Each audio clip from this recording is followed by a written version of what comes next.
how do you help people use their strengths instead of just focusing on what they struggle with? Because I feel like numerous people with a neurodiversity struggle with certain stuff that they just can't take their mind off of. So, how can you help them use their strengths so they won't have to focus on what they're struggling with?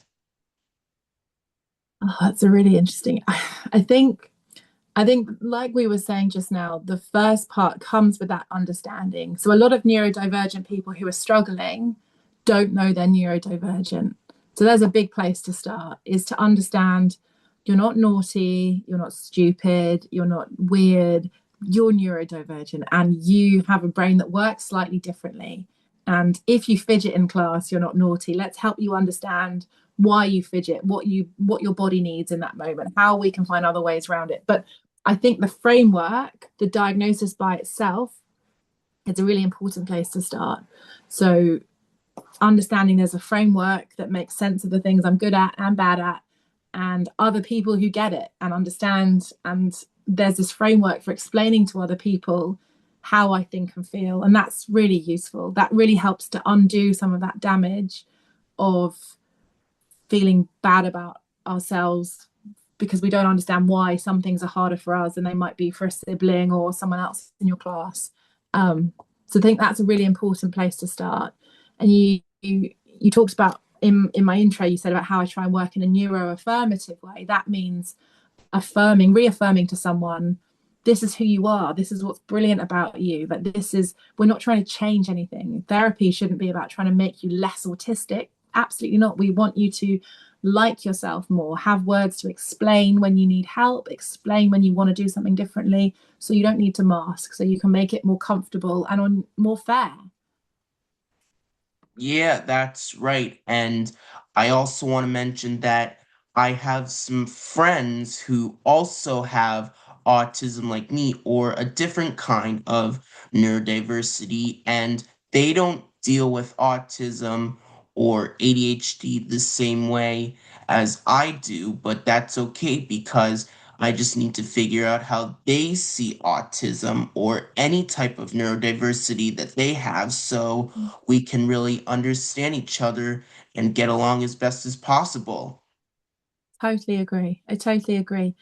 And it's interesting because we often see parents, because you understand that neurodivergence has a strong genetic link. So it runs in families. We know that's what causes autism is for an autistic family to keep having children. And so we often see parents wanting to make sense of their child, but also not realizing that they might have lots of these traits themselves as well. Because we know I have children about the same age. And so when I was at school, when I was growing up, we didn't understand all of these words as well as we do now. And I think your generation have a lot more of an understanding than our generation. And so often parents really struggle to understand what autism means because when they grew up, even though they were autistic and didn't know it, they didn't have that framework to make sense of themselves. So often there's parents and child making sense of themselves at the same time, which is a really interesting sort of space and time at the moment. I think that will change, obviously, as your generation keeps talking about it and keeps educating people. Yeah, I definitely agree. And it's also very interesting how some parents might also be autistic or have ADHD or any other neurodiversity, just like their children, so Mm. that children can know that they're like their parents, because it's also probably going to be hard for children's parents to be living with this diagnosis, just like their future children or children they have right now. And I think that's neat. Yeah, I think it's easier, and I'm interested in what you think, but I think it's easier to grow up knowing you're autistic. And it's wonderful hearing you talk about it in a really positive way than trying to make sense of it when you're older. If you imagine you didn't find out you were autistic until you were 40, how it's a lot more going back and trying to make sense of stuff and change the way you feel about things. I think it's much better to grow up knowing about yourself. Oh, yeah, I definitely agree. Now that I'm a teenager, I Mm. didn't really see autism as a good thing when I was younger, but when I grew up and started maturing, I really started to see what autism did for me, and it may not really seem as bad from when I was younger because I've grown and matured, and I think that's something I definitely agree with. Yeah, that's cool. So now let me ask you, if there is someone my age that thinks they might be autistic but feels nervous about getting tested, is there anything that you would say to them as a great piece of advice for getting tested for living with autism? Oh, okay. So I think if someone is your age, like is a teenager, and they think they're autistic, that first of all, that's okay. I think that's really important to remember.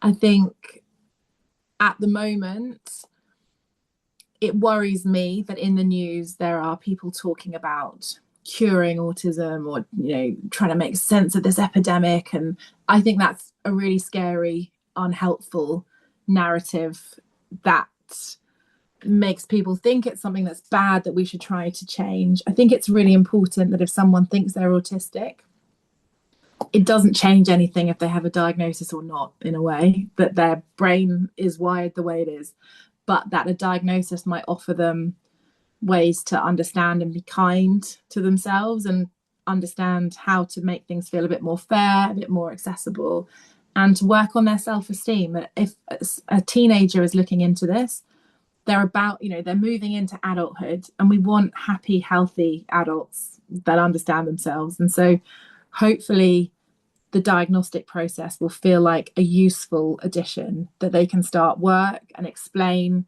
what they're good at, what they need adjustments to make it more fair. They can start relationships, explaining to a partner that sometimes I need this, and that doesn't mean, don't misunderstand that. This is why I do this. This is why I need this. So just knowledge is power. I really do believe that.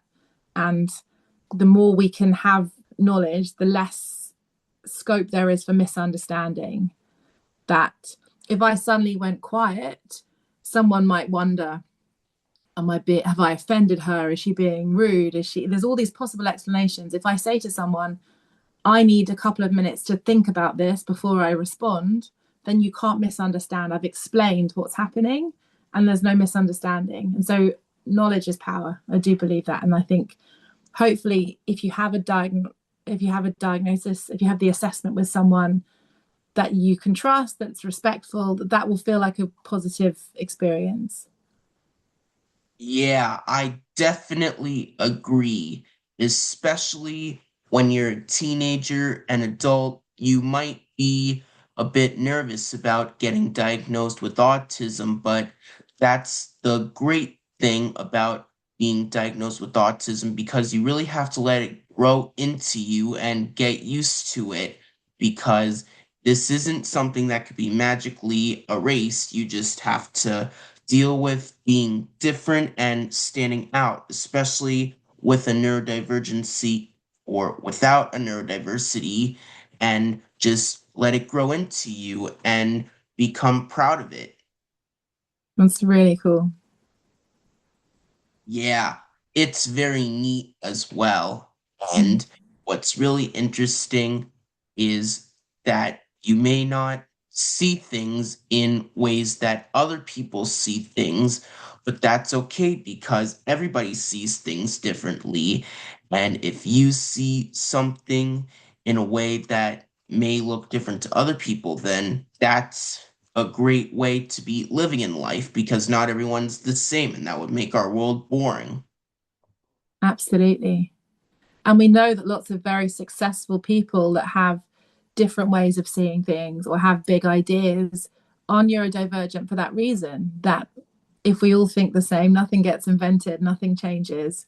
Um, So I think a lot of our experts, a lot of our professors, a lot of our top people have obsessively learned and thought about one particular thing, and that's often an autistic strength that we know. Yep, that's right. So it was very nice getting to have you on my show. It was very nice getting to know how you can make sure you're really understanding who people actually are, even with a neurodiversity like autism, what you wish more people actually got right about autism. How can people start feeling good about living with autism? These were great questions that you have answered, and I bet they will give great advice to everyone watching. Oh, that's so kind.